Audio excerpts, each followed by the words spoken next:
नाजरीन आदाब। मौलाना आज़ाद national Urdu university के इस तालीमी प्रोग्राम में मैं सरमद यासीन भट्ट आप सबका इस्तकबाल करती हूँ। आज के इस तालीमी प्रोग्राम में जिस मौजू पर हम गुफ्तगू करने जा रहे हैं वो है असेसमेंट ऑफ पर्सनालिटी यानी शख्सियत की जांच, और जिसमें ख़ास तौर पर हम आज प्रोजेक्टिव टेक्निक्स के बारे में जानने की कोशिश करेंगे जो बीएड के साल अव्वल के तुलबा के लिए है।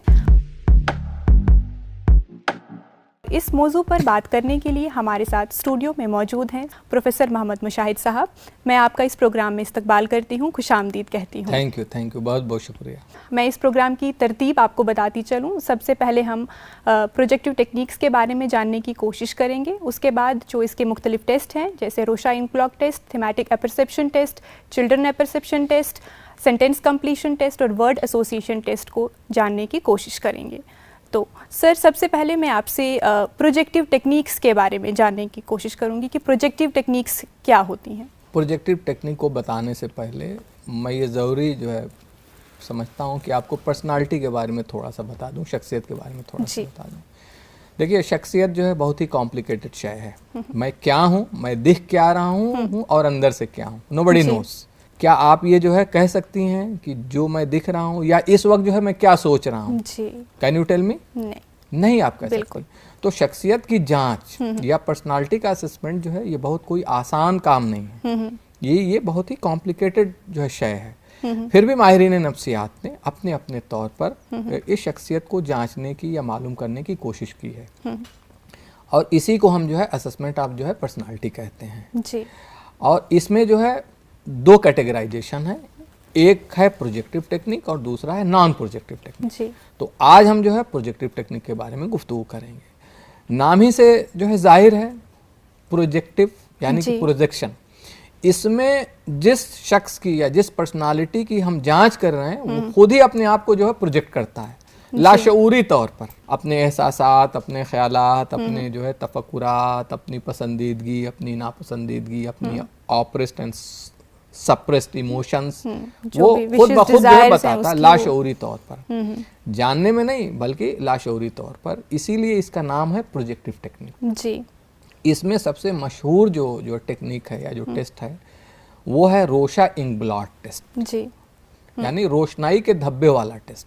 इस टेक्निक को जो है सबसे पहले जो है हरमन रोशा जी नामी माहिर नफ्सियात ने इसको पेश किया। इस टेक्निक को जो है बताने से पहले थोड़ी सी और बात हम जो है कर लेते हैं।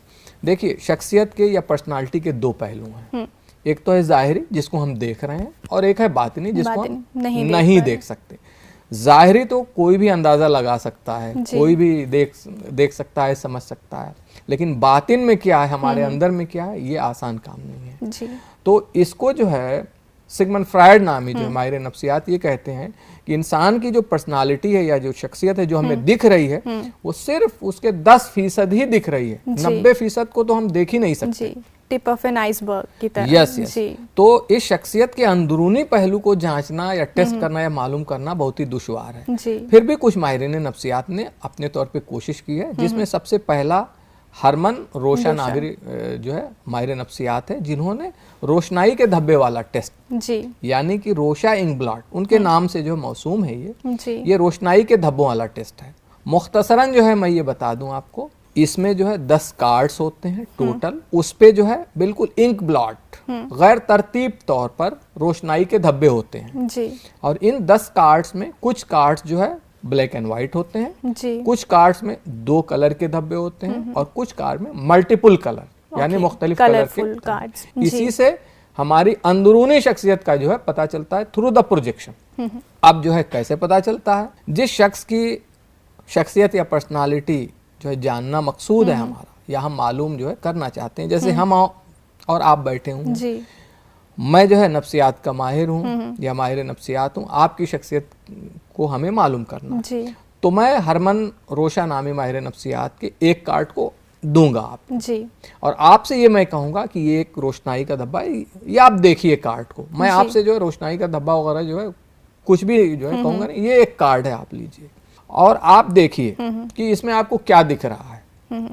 और आप बिल्कुल आज़ाद हैं इस कार्ड को जिस भी तरह से आप देख सकते हैं, डायरेक्शन में मैं देख लूं, जिस भी डायरेक्शन में आप सीधा उल्टा दाएं बाएं आप और इसके लिए कोई वक्त की कैदोबंद नहीं है। आप अपने तौर पर वक्त भी ले लीजिए और जो आपको दिख रहा है आप उसको नोट करते जाइए, लिखते जाइए जी, या बताते जाइए। लिखेंगे, अगर आप जो है पढ़े लिखे हैं आप लिखते जाएंगे और नहीं तो आप जो है बताते जाएंगे, मैं उसको नोट करता जाऊंगा जी। इस तरह से जब एक कार्ड के बारे में आप बोल देंगे कि हाँ जो है इतनी चीजें हैं, फिर दूसरा कार्ड, फिर तीसरा, इस तरह से एक के बाद दीगरे पहले से 10 कार्ड तक दे दिया जाता है और कोई वक्त की जो है कैदोबंद नहीं होती। वो इंडिविजुअल जिसकी शख्सियत की जांच हो रही है वो अपने तौर पर वो वक्त लेता है जी, और जब वो ये कहता है कि जो कुछ भी वो देखा उसने, महसूस किया, उसने लिख दिया और 10 कार्ड के जो रिस्पांस है जी, उसको ले लिया जाता है, हासिल कर लिया जाता है और फिर बाद में माहिरीन नफ्सियात जो माहिर हैं, जो एक्सपर्ट हैं नफ्सियात के मालूमात और ख़ास करके इंसान के जो है साइकोलॉजी का, अंदरूनी बिहेवियर का, तो वो उसको एनालाइज करके है ना, उसका एनालिसिस और जो है तज्जिया करके उस शख्स के बारे में, जैसा कि मैंने बताया आपको कि लाशऊरी तौर पर इंसान अपने एहसासात, ख्यालात, अपनी पसंदीदगी, अपनी नापसंदीदगी को उस पर जाहिर कर देता है, लिख देता है और फिर वो उसकी रिस्पांस की बुनियाद पर वो कैसे सोचता है, वो क्या सोचता है, उसकी पसंदीदगी क्या है ना, उसके अज़ाइम क्या है ना, उसके रिस्पांस से तज्जिया करके माहिरीन नफ्सियात जो है मालूम कर लेते हैं। उसकी पर्सनालिटी के बारे में कैसे इफेक्ट कर रहा है वो बता सकते हैं। तो ये है हरमन रोशा का इंक ब्लॉट का जी। और उसके बाद सर अगर हम बात करें थीमेटिक परसेप्शन टेस्ट की, इससे भी प्रोजेक्टिव टेक्निक्स ये वन ऑफ देम है और जिसमें हम एक इंसान की पर्सनालिटी को असेस कर सकते हैं। तो इसका किस तरीके से एडमिनिस्ट्रेशन होता है, किस तरीके से ये प्रोजेक्ट किया जाता है? ये प्रोजेक्टिव टेक्निक का दूसरा तरीका है जिसको हम थीमेटिक परसेप्शन टेस्ट या TAT कहते हैं जी। इसको अमरीकी माहिर नफ्सियात मूरे एंड मॉर्गन ने डेवलप किया है जी। ये रोशा इंक ब्लॉट की तरह ही इसमें भी कार्ड्स होते हैं, लेकिन इसमें जो है टोटल 30 कार्ड होते हैं। ओके। और इसमें रोशनाई का धब्बा नहीं होता, बल्कि इंसानी जिंदगी के मुख्तलिफ हालात के तस्वीर होते हैं हर कार्ड में। Situational figures. Yes, situational figure होते हैं और इंसानी जिंदगी मुख्तलिफ हालात के जो है तस्वीर होती हैं। और ये कार्ड जो 3 हिस्सों में तकसीम होते हैं, 10 कार्ड एक पैकेट में होता है, 10 कार्ड दूसरे में और 10 कार्ड तीसरे में। एक पैकेट तो कॉमन रहता है, वो मेल एंड फीमेल वो सबको दिया जाता है और 10 कार्ड एक जो पैकेट होता है वो मखसूस होता है सिर्फ मेल हजरात के लिए, यानी मर्द हजरात के लिए या बॉयज के लिए आप कह लीजिए, और 10 कार्ड जो है वो फिक्स रहता है फीमेल के लिए या खातून के लिए या खवातीन के लिए। तो इस तरह से एक फर्द को मजमूई तौर पर जो है कितने कार्ड मिलेंगे? 20 मिलेंगे, 10 कॉमन वाला और 10 स्पेसिफिक है। अगर आपका टेस्ट है तो आपको 10 जो है जनरल वाला और फिर 10 जो है फीमेल वाला। इसमें जैसा कि जो मैंने बताया आपको इंसानी जिंदगी के जो है तस्वीर होते हैं, तो इसमें पहले 10 जो है कॉमन कार्ड वाले में से एक के बाद दीगरे दिए जाते हैं और इसमें ये कहा जाता है पहली तस्वीर को देख करके, इस तस्वीर में आप क्या देख रहे हैं, जो ये सिचुएशन है वो क्यों सिचुएशन आई है ऐसा, और इसके बाद के हालात क्या होंगे। चूंकि इंसानी जिंदगी के हालात के वो तस्वीर होते हैं, ये 3 चीजों पर फोकस जो है रहना होता है। मतलब उसको एक स्टोरी फ्रेम करना है, उस कार्ड के बेस पे स्टोरी लिखना रहता है उसको, उस कार्ड को देख करके कहानी। चूंकि उसको ये मालूम नहीं है कि मेरी शख्सियत की जांच हो रही है, वो लाशऊरी तौर पर वो कहानी लिखने ही में अपने सारे एहसासात, ख्यालात जितने भी हैं वो उसको जो है पेश कर देता है। और चूंकि कहानी उसको 20 लिखनी है, 20 कहानी लिखनी है, तो उसकी सोच व फिक्र, उसके रुझानात, उसका रवैया, उसकी पसंदीदगी, उसकी नापसंदीदगी, सब कुछ सामने जो है आ जाती है, पर्सनालिटी झलक जाती है। हाँ, दूसरी बात यह है कि रोशा इंक ब्लॉट टेस्ट में वक्त की कोई कैदोबंद नहीं है, लेकिन इसमें वक्त का तायुन होता है, वक्त फिक्स जो है रहता है। ये माहिर नफ्सियात जो है खुद फिक्स करते हैं और ये कहते हैं कि आपको 10 मिनट में एक कहानी लिख देनी है। तो वो शख्स जो है अपनी जो है जो शख्सियत के एतबार से, अपनी पर्सनालिटी के एतबार से उसको कहानी लिखता है और जब वो पूरे लिख लेता है तो फिर माहिर नफ्सियात, चाहे वो अकेले हों चाहे गिरोह हो, ग्रुप आप जो है साइकोलॉजिस्ट, वो उसका तज्जिया करते हैं और फिर उस आदमी के अंदरूनी जो है अंदरूनी जो है पर्सनालिटी के बारे में, है ना, ये अंदाज़ा जो है कायम करते हैं। जी बिल्कुल, जैसे आपने कहा कि सबकॉन्शियस और अनकॉन्शियस माइंड में क्या चल रहा है वो रिप्रेजेंट होगा उसकी स्टोरीज में। जी जी जी, जी। और बातिनी पहलू जो मैंने कहा आपको, इंटरनल सोच और फिक्र में क्या चल रहा है, तो ये है जो थेमेटिक परसेप्शन। तो उसके बाद अगर हम तीसरे टेस्ट पे आए, चिल्ड्रन परसेप्शन टेस्ट, उसके बारे में बताइए हमारे स्टूडेंट। चिल्ड्रन परसेप्शन टेस्ट को of shoot of thematic perception कहते हैं। ओके। दोनों में कोई भी फर्क नहीं है जी। सिर्फ फर्क ये है कि थेमेटिक परसेप्शन टेस्ट जो है एक मैच्योर और एक बालिग लोगों के लिए किया जाता है, एडल्ट्स के लिए किया जाता है। चिल्ड्रन परसेप्शन नाम से ही जाहिर है कि ये जो है बच्चों के लिए किया जाता है, और इसमें जो है बच्चों की उम्र जो है 3 साल से 10 साल की होती है। जी। इन कार्ड्स की जो है टोटल तादाद जो है 10 होती है, जैसा कि जो है रोशाइन ब्लॉट में था, और इनमें इंसानी जिंदगी के तस्वीर न हो करके जानवरों के तस्वीर होते हैं, क्योंकि छोटे बच्चे ज्यादा फेमिलियर होते हैं, जानवरों से फेमिलियर होते हैं, वो उनको अच्छा लगता है। तो लेकिन ठीक इसी तरह से जिस तरह से थेमेटिक परसेप्शन टेस्ट है, एक के बाद दीगरे कार्ड जो है दिए जाते हैं एक बच्चे को, और उसमें जो भी है जानवर के तस्वीर हैं, बच्चे से कहा जाता है कि आप एक जो है स्टोरी लिखिए। तो वो बच्चा है ना, वो क्या सोचता है, कैसे सोचता है ना, उसके लाइक्स क्या हैं, डिसलाइक्स क्या हैं, पसंदीदगी क्या है, नापसंदीदगी क्या है। और इस टेस्ट को जो है लियोपोल्ड बेल्लक ने जो है डेवलप किया था इसको, है ना, जिससे कि बच्चों के बारे में अंदरूनी जो है कैफियत के बारे में, है ना, इंटरनल पर्सनालिटी के बारे में जो है इससे जो है पता चलता है।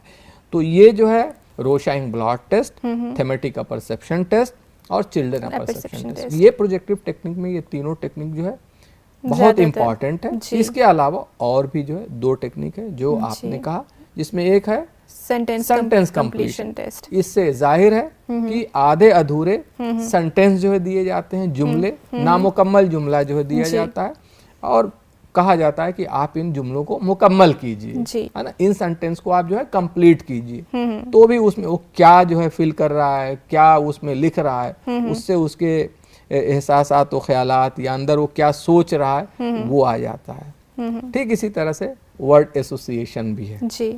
जम्बिल वर्ड के बारे में जो है हमने सुना और देखा, तो फिर वो उसी एतबार से, तो इन तमाम टेस्ट को मिला करके,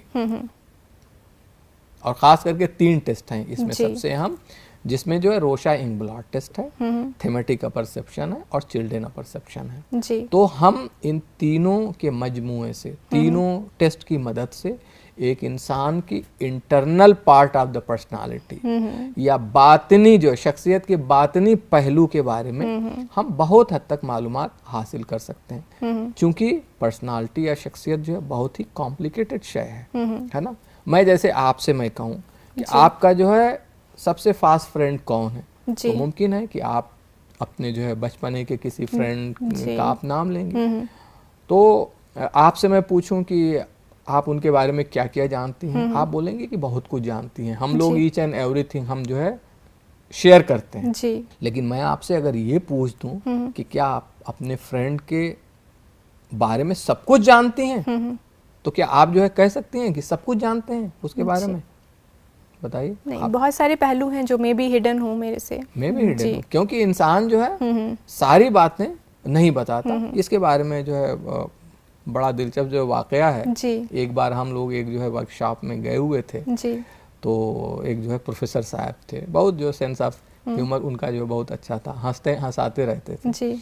तो इसी तरह से कुछ बातचीत हुई ऐसा ही, तो जो है फ्रेंडशिप की बात हुई कि उनमें तो जो है बहुत दोस्ती है और वो तो एक दूसरे के बारे में बहुत कुछ जानते हैं, सब कुछ जानते हैं ऐसे जी। तो फिर इत्तेफाक से उन्हीं के जो है ज़बान से निकल गया कि भाई वो तो सब ठीक है, लेकिन ख़वातीन के बारे में ये कहना जो बड़ा दुश्वार है। तो हम लोगों ने पूछा क्यों, तो बोले कि अरे साहब मेरी शादी जो है 30 साल हुए हो गई और अब तक मैं अपनी बीवी को जो है मुकम्मल तौर पे जो है समझ नहीं सका। तो इससे ये पता चलता है, चूँकि मैं एक जो है नफ्सियात का तालिब इल्म, तो मैं सोचने लगा वहाँ कि देखिए पर्सनालिटी कितनी कॉम्प्लिकेटेड चीज़ होती है चीज़ है कि एक शौहर अपनी बीवी के बारे में और एक बीवी अपने शौहर के बारे में जिसके साथ वो 30 साल तक रहा, फिर भी वो ये नहीं कह सकता है कि वो कंप्लीटली जानते कि जो है वो कंप्लीट जो जानता है जो पर्सनालिटी जो है किसी के बारे में। फिर भी माहिरीन नफ्सियात ने अपने तौर पर कोशिशें की हैं कि अगर जो है मुकम्मल नहीं तो बहुत हद तक हम जान इंसान के शख्सियत के बारे में हम मालूमात जो है हासिल कर सकें। तो ये जो है प्रोजेक्टिव टेक्निक जो है इंसान के शख्सियत के जो है अंदरूनी पहलुओं को जानने के लिए बहुत हद तक जो है मददगार या मुआविन होते हैं। जी सर, और इसमें एक खास बात ये भी है कि जो कैंडिडेट होता है जिस पे टेस्ट एडमिनिस्टर किया जाता है उसको ये आइडिया नहीं होता कि मेरी पर्सनालिटी असेस की जा रही है। तो वो भी एक खास बात है कि जिसमें वो नहीं तो अगर कॉन्शियस हो जाए तो मे बी वो उन चीज़ों को छुपा ले जो उसके पर्सनालिटी के टेस्ट में या नफ्सियात में ये बिल्कुल जो है शर्त है, कंडीशन ही है जी कि जिस भी शख्स की शख्सियत या पर्सनालिटी की जांच हो रही है उसको पता जो है नहीं चलना चाहिए। अगर उसको ये मालूम हो गया कि मेरे बर्ताव या मेरे बिहेवियर ये या मेरे पर्सनालिटी को टेस्ट जो है किया जा रहा है तो फिर वो तो कॉन्शियस जो है हो जाएगा। इसलिए कभी भी पर्सनालिटी का टेस्ट अगर होता है या लिया जाता है तो बिल्कुल लाशऊरी तौर पर जिसमें कि जिसका टेस्ट हो रहा है या जिसकी जांच हो रही है शख्सियत की उसको जो है पता नहीं चलना चाहिए। तभी हकीकी मानों में हम किसी भी शख्स की शख्सियत के बारे में या पर्सनालिटी के बारे में हम मालूमात हासिल कर सकते हैं। डियर स्टूडेंट्स, आज हमने असेसमेंट ऑफ पर्सनालिटी की प्रोजेक्टिव टेक्निक्स के बारे में समझने की कोशिश की, जिसमें हमने मुख्तलिफ टेस्ट जो Rorschach ink blot test, thematic apperception test, children apperception test, sentence completion test और वर्ड एसोसिएशन टेस्ट थे उनके बारे में जानने की कोशिश की।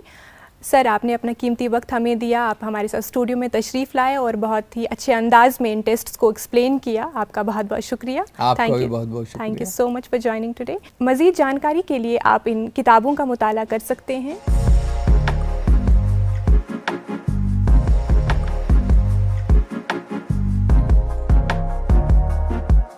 मज़ीद जानकारी के लिए आप हमें इस पते पर भी राब्ता कर सकते हैं। आज के प्रोग्राम में बस इतना ही। आपसे फिर मुलाकात होगी फिर किसी नए उन्वान के साथ। तब तक के लिए दीजिए इजाज़त। आदाब।